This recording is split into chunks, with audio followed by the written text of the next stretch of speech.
I'm gonna score and slip the surface here. This is the part that's gonna stick to this part here.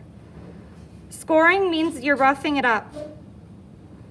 So you're very methodically roughing it up by making some scratch marks with the fork.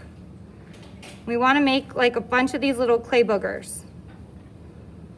They're not actually boogers, they're just little rough spots that are kind of boogery. See that? We want it to be pretty rough. We also need to do this to wherever we're going to be sticking it to. So I need to estimate about how big that is. I can say, okay, it's about as big as the tip of my finger.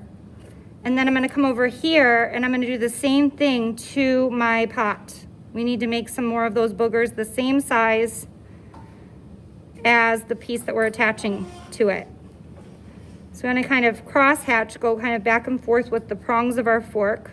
A little bit this way, a little bit that way. And we wanna make some more of these little clay boogers. What this is gonna do is act like Velcro.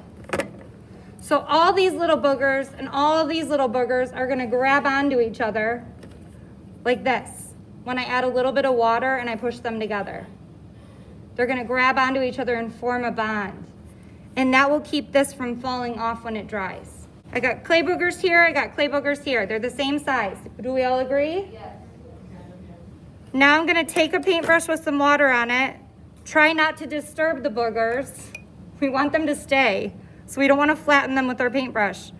We're just gonna lay some water onto one part of this. So see how I just gently laid water onto that one half? And I'm going to push this side into this side.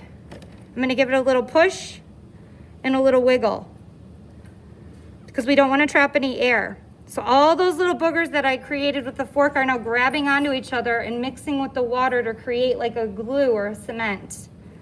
Okay, so I really want to push and wiggle it into that same spot. So I'm supporting it from the inside and pushing that detail on from the outside. And then our last step is to go around this shape and smooth in any of the parts that kind of squeezed out and just make it a little bit smoother. That will also help to strengthen it. And that is how we attach a piece of clay. Whatever detail it might be, this is how we attach it. And that way I know that that's nice and strong and it's not just gonna fall off when this clay starts to dry out.